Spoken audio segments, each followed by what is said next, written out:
اللہ من الشیطان الرجیم بسم اللہ الرحمن الرحیم رب اشرح لی صدری ویسر لی امری واحلل عقدۃ من لسانی یفقہوا قولی واجعل لی وزیرا من اہلی اللہم صلی علی محمد وآل محمد وبارک وسلم تسلیما۔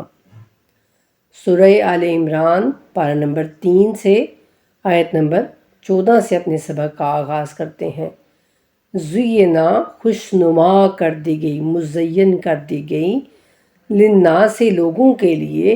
خوب محبت، الشہوات مرغوب چیزیں، من سے النساء عورتیں، والبنین اور بیٹے، والقناطیر اور ڈھیر،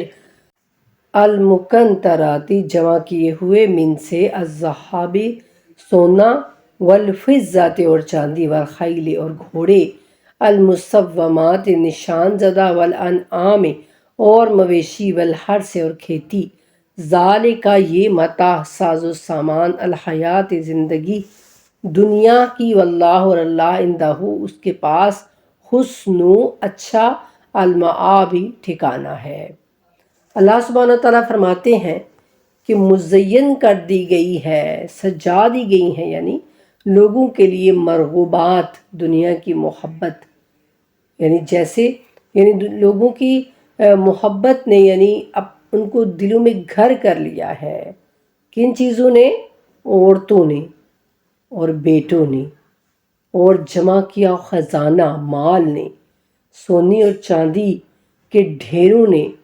اور نشان زدہ گھوڑے، یعنی بہت ہی اعلیٰ نسل کے گھوڑے، اور مال مویشی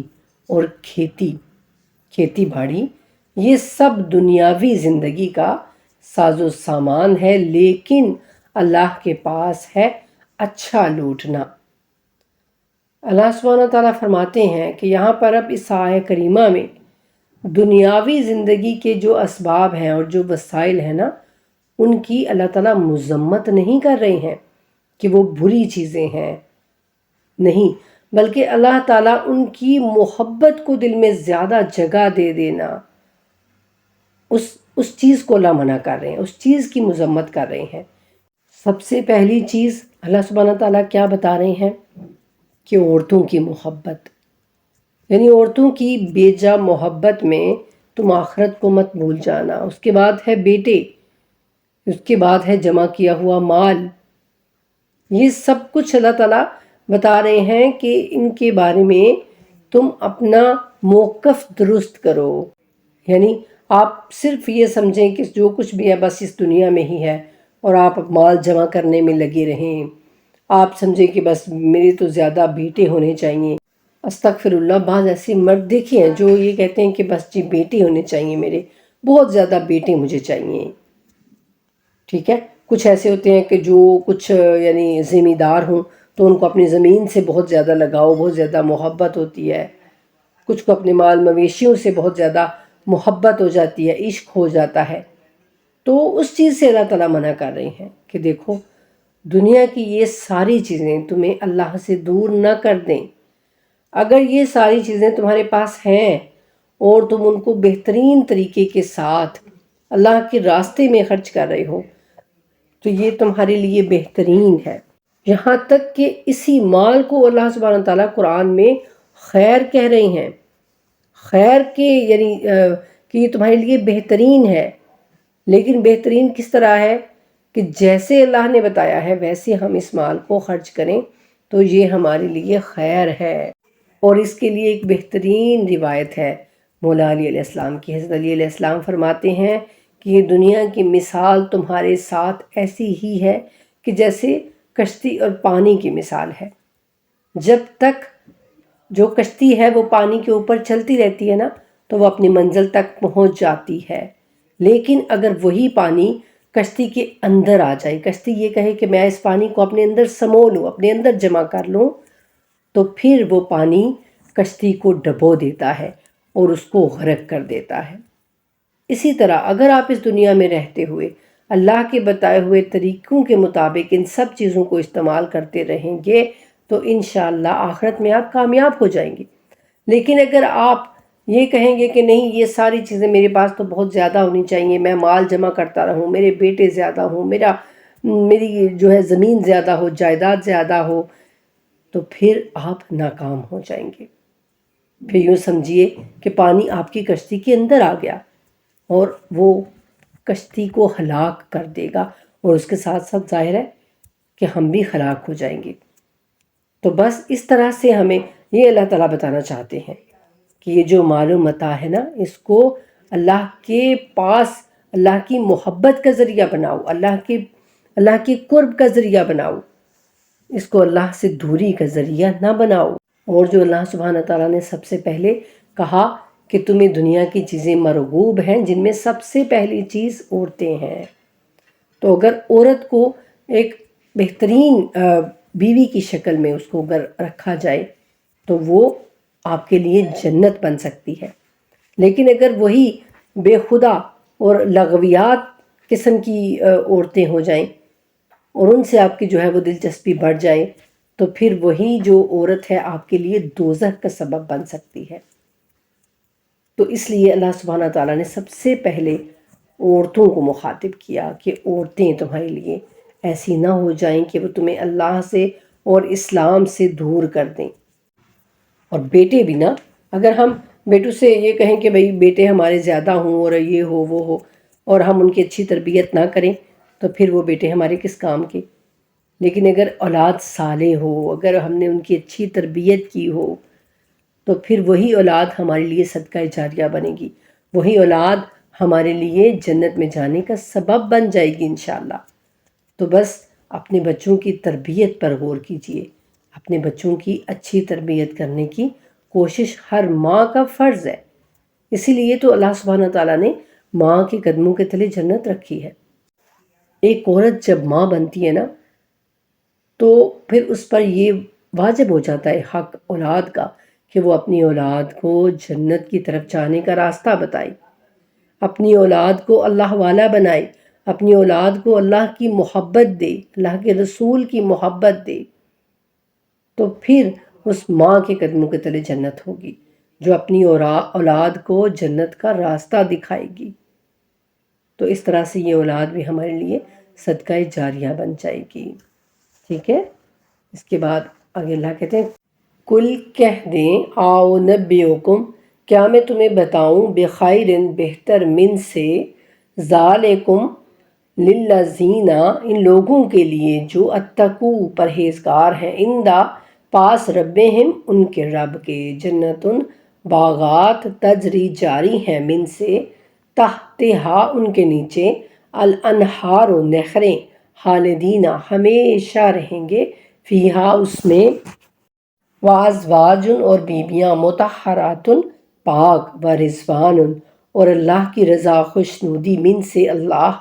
واللہ اور اللہ بصیر دیکھنے والا، بالعباد اپنے بندوں کو۔ اللہ فرماتے ہیں کہ ان سے کہہ دیجئے کہ کیا میں تمہیں بتاؤں کہ ان تمام چیزوں سے بہتر چیزیں کون سی ہیں؟ یعنی یہ جو دنیا کا اللہ تعالیٰ نے پچھلی والی آیت میں ہمیں بتایا نا کہ دنیا کا مال و متاع، عورتیں، بیٹے، زمین، جائیداد، یہ سب کچھ، ان سب سے بہتر چیز میں تمہیں بتاؤں کہ کون سی ہے؟ جو لوگ تقوی اختیار کرتے ہیں، جو اللہ سے ڈرتے رہتے ہیں، ہر کام میں اپنے رب کی رضا چاہتے ہیں۔ اللہ کہتے ہیں ان کے لیے ہیں ان کے رب کے پاس ایسے باغات جن کے دامن میں ندیاں بہتی ہوں گی، ان میں وہ ہمیشہ رہیں گے، اور ان کے لیے بڑی ہی پاک عورتیں ہوں گی، سبحان اللہ، حوریں۔ یعنی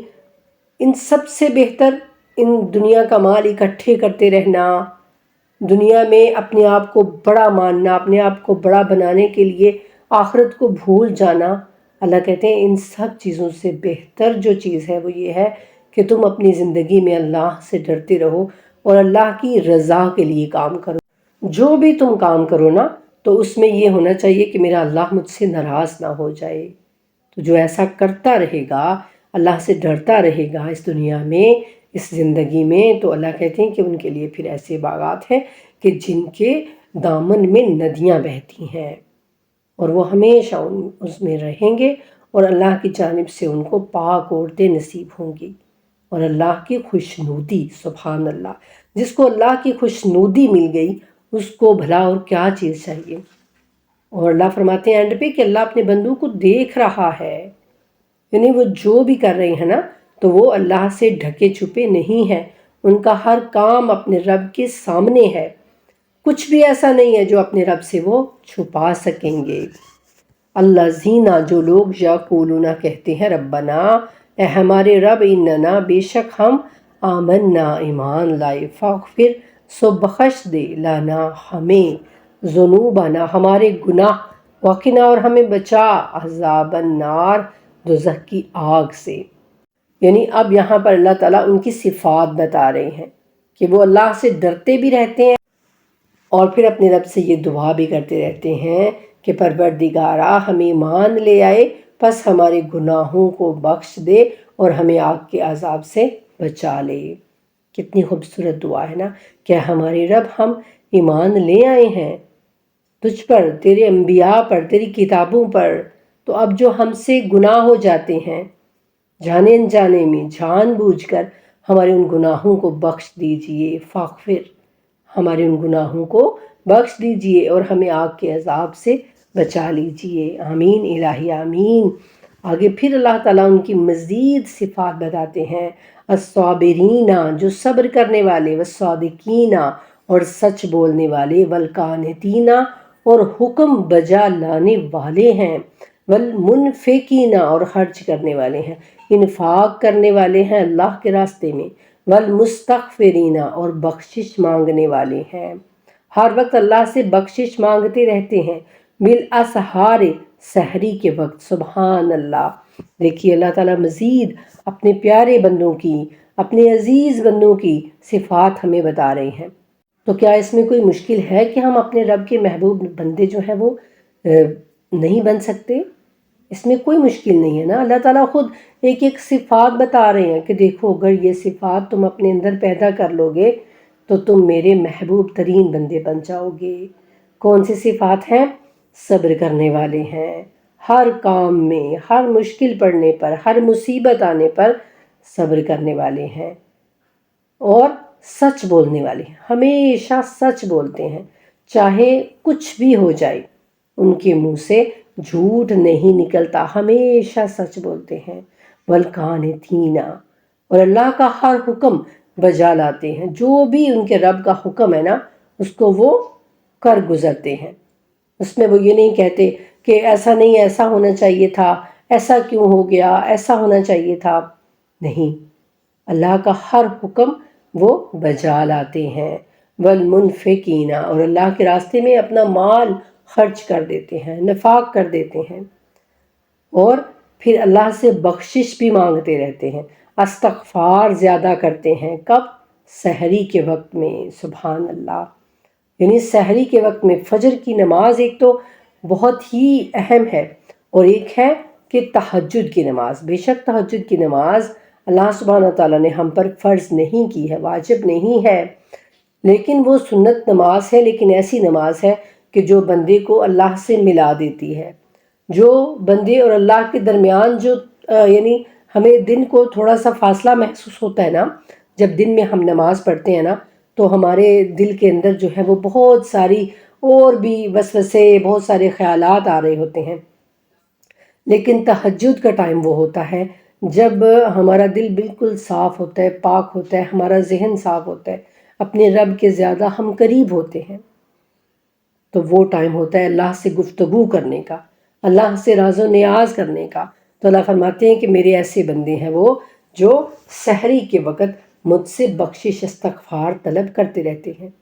سبحان اللہ، اللہ سبحانہ تعالیٰ سے دعا ہے کہ اللہ تعالیٰ ہم سب کو بھی ان صفات کا جو ہے وہ مالک بنا دے، ہمارے اندر بھی یہ سب صفات پیدا ہو جائیں میرے اللہ، آمین الہی آمین۔ آگے اللہ کہتے ہیں کہ شاہدہ، گواہی دی اللہ نے، انہو کہ وہ، لا الہ نہیں معبود الا ہوا سوائے اس کے، والملائکۃ اور فرشتے، واولو العلم اور علم والے، قائماً قائم، بالقسط انصاف کے ساتھ، لا الہ نہیں معبود الا ہوا سوائے اس کے العزیز الحکیم، وہ زبردست بھی ہے اور حکمت والا بھی ہے۔ اللہ فرماتے ہیں کہ اللہ خود گواہ ہے، اللہ خود شاہد ہے کہ اس کے سوا کوئی معبود نہیں ہے۔ یعنی تم کیا گواہی دو گے؟ اللہ تو خود گواہی دے رہا ہے کہ اس کے سوا اور کوئی ایسا نہیں ہے کہ جس کی بات مانی جائے، جس کی عبادت کی جائے، اور سارے فرشتے بھی اس کے گواہ ہیں اور اہل علم بھی۔ سبحان اللہ، پیچھے بھی ہم نے پڑھا تھا نا کہ اللہ فرماتے ہیں کہ جن کو اللہ نے علم عطا کیا ہے نا وہ جانتے ہیں ان باتوں کو۔ تو یہاں بھی اللہ فرماتے ہیں کہ علم والے بھی گواہ ہیں، اس کے فرشتے بھی اس کے ساتھ گواہ ہیں، اور جن کو اللہ سبحانہ تعالیٰ کی جانب سے علم عطا ہوا ہے، ٹھیک ہے، حاصل، وہ بھی گواہ ہیں۔ وہ عدل و قسط کا قائم کرنے والا ہے، عدل و انصاف کا۔ کون؟ اللہ۔ اللہ فرماتے ہیں کہ اللہ عدل کا اور انصاف کا قائم کرنے والا ہے، اس کے سوا کوئی معبود نہیں، وہ زبردست بھی ہے اور کمال حکمت والا بھی ہے، العزیز الحکیم ہے، وہ بہت ہی زبردست ہے، اور تمام یعنی اس کے اندر ہر بات چھپی ہوئی ہے، ہر بات کا علم ہے اس کو، اس کے اندر ہی ساری حکمتیں پوشیدہ ہیں۔ اللہ سبحانہ تعالیٰ خود اپنی تعریف بیان کرتے ہیں۔ ان الدین، اللہ فرماتے ہیں بے شک دین، عند اللہ، اللہ کے نزدیک، الاسلام، اسلام ہے، وما، اور نہیں، اختلاف کیا، الذین، وہ جنہیں اوت الکتاب، کتاب دی گئی، اللہ اکبر، اللہ، مگر، من بعد سے، ما جاءہم، جب آ گیا ان کے پاس، العلم، علم، بغشم، صد، بینہم، آپس میں، ومن، اور جو یکفر، انکار کرے، بے آیات، حکم اللہ کا، فإنہ، تو بے شک اللہ، سریع الحساب، بہت جلد حساب لینے والا ہے۔ ایسی ہی ایک آیت ہم نے پیچھے بھی پڑھی نا سورہ بقرہ میں بھی، کہ اللہ سبحانہ تعالیٰ فرماتے ہیں کہ اللہ کے نزدیک دین جو ہے وہ صرف اسلام ہے، اسلام کے علاوہ اور کوئی دین اللہ کو قابل قبول نہیں ہے۔ اور اللہ فرماتے ہیں کہ اہل کتاب نے اختلاف نہیں کیا اس کے بعد کہ ان کے پاس علم آ چکا تھا۔ یعنی اختلاف انہوں نے کب کیا؟ جب ان کے پاس علم آ گیا۔ تو اختلاف کس بنیاد پر ہوا؟ ان کی اپنی خواہشات پر، کہ جب علم آ گیا سارا، اور جب ان کو ساری حقیقت کا پتہ چل گیا، تو جب ان کی اندر سے نفسانی خواہشات ابھری کہ نہیں، ایسا نہیں، ایسا ہونا چاہیے تھا، ایسا نہیں، ایسا ہونا چاہیے تھا، تو پھر اختلاف پیدا ہو جاتا ہے۔ اور اللہ فرماتے ہیں کہ ان کی باہمی ضد کی وجہ سے، بس جو اختلاف تھا وہ ان کی اپنی ضد کے سبب سے تھا، ورنہ ان کے پاس اللہ کی جانب سے تمام علم آ گیا تھا۔ اور پھر اللہ کہتے ہیں کہ جو کوئی بھی اللہ کی آیات کا انکار کرے گا تو وہ یاد رکھے کہ اللہ بہت جلد حساب لینے والا ہے، اللہ حساب چکائے گا اپنا۔ جو بھی اللہ تعالیٰ نے اپنا علم عطا کیا ہے، جو اس علم کو جھٹلا دے گا، جو اس علم کو نہیں مانے گا، تو پھر اللہ جلد حساب لینے والا ہے۔ اللہ اکبر۔ یعنی یہ آج ہم سب دیکھتے ہیں نا کہ اس قدر اختلاف ہے، بات بات میں اختلاف ہے، بات بات میں اختلاف ہے۔ ہمارا الحمدللہ ایک ہی اللہ ہے، ایک ہی رسول ہے، ایک ہی قرآن ہے، ایک ہی قبلہ ہے، لیکن اس کے باوجود مسلمانوں میں بہت سارے اختلافات پائے جاتے ہیں، جن کی وجہ سے آج ہم فرقوں میں بھٹے ہوئے ہیں، تفرقے بازی ہے۔ تو ایسا کیوں ہے؟ اللہ کہتے ہیں صرف اور صرف ان کی اپنی ضد کی وجہ سے انہوں نے اختلافات کیے، ورنہ اللہ سبحانہ تعالیٰ نے صرف ایک ہی دین بھیجا، ایک ہی جو ہے وہ ان کے لیے مذہب پسند کیا، اور وہ کون سا ہے؟ وہ اسلام ہے۔ اور اللہ نے ہمارا نام کیا رکھا؟ مسلمان، بس، اور کچھ بھی نہیں، کوئی فرقہ نہیں، کوئی کچھ بھی نہیں۔ یعنی آپ دیکھیے دین کیا ہے؟ صرف اسلام ہے۔ ہمارا نام قرآن میں کیا رکھا گیا؟ مسلمان رکھا گیا۔ تو پھر سوچنے کی بات ہے نا کہ آخر آج ہم کیوں اتنے فرقوں میں بٹے ہوئے ہیں، ایک دوسرے کو دیکھنا، ایک دوسرے کو سننا، ایک دوسرے کے ساتھ اٹھنا بیٹھنا گوارا نہیں کرتے؟ آخر ایسا کیوں ہے؟ اور کب تک ہم ایسے ہی بکھرے رہیں گے؟ یہ کب سوچیں گے ہم؟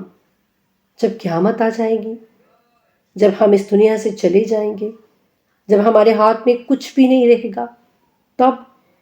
خدا را ابھی وقت ہے، ابھی سوچئے، ابھی سمجھیے، اپنے آپ کو مسلمان بنائیے، ان فرقوں سے نکلیے،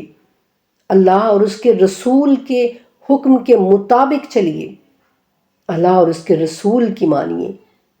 اور سب کچھ اور چھوڑ دیجئے۔ جو کچھ بھی ہے اللہ ہے اور اس کا رسول ہے، اور پھر اللہ کے رسول کی بات کو مانیے، جو بھی انہوں نے دیا ہے اس کو مضبوطی سے تھام لیجئے، اور جس چیز سے بھی اللہ کہتے ہیں قرآن میں کہ جو بھی تم کو نبی دیں وہ لے لو، اور جس سے منع کریں اس سے رک جاؤ۔ تو پھر کیا ہمارا یہ کوئی نہیں ہے حق کہ ہم اسلام کو سمجھیں، ہم دین کو سمجھیں، ہم رسول اللہ صلی اللہ علیہ وآلہ وسلم کی احادیث مبارکہ کو سمجھنے کی کوشش کریں کہ آخر ایسا کیا تھا جو رسول ہمیں دے کر گئے، اور آج ہم نے ان چیزوں کو پس پوش ڈال دیا۔ جاتی دفعہ آخری حج کے وقت رسول اللہ نے ہمیں کیا فرمایا کہ دیکھو میں تم میں دو بھاری چیزیں چھوڑے جا رہا ہوں، جن میں پہلا یہ قرآن ہے اور دوسرے میرے گھر والے ہیں، میرے اہل بیت ہیں، ان دونوں سے تم جڑے رہنا تو تم کامیاب ہو جاؤ گے، کبھی بھی گمراہ نہیں ہوگے۔ پھر ہم نے کیوں ان دونوں چیزوں کو پس پش ڈال دیا؟ کیوں ہم نے چھوڑ دیا قرآن کو بھی، اور کیوں ہم نے چھوڑ دیا اہل بیت کو بھی؟ یہ آج ہر مسلمان سے سوال ہے کہ خدا کے لیے ان تمام تفرقوں سے نکلیے، اپنے ذہنوں کو صاف کیجئے، اپنے اللہ کے لیے، اپنے رسول کے لیے، اپنی آخرت کے لیے، اور کسی کے لیے بھی نہیں تو اپنے آپ کو جہنم سے بچانے کے لیے، اپنے آپ کو جنت تک پہنچانے کے لیے اس دنیا میں رہ کر غور و فکر کیجئے، اللہ کی آیات میں اور رسول اللہ کی حدیث میں غور و فکر کیجئے، تدبر کیجئے، تاکہ ہم سب صراط مستقیم پر چل سکیں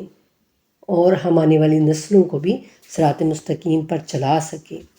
وَمَا عَلَيْنَا إِلَّا الْبَلَاغُ الْمُبِينُ۔ اللہم صلی علی محمد وآل محمد وعجل فرجہم وفرجنا بہم برحمتک یا ارحم الراحمین، آمین ثم آمین یا رب العالمین۔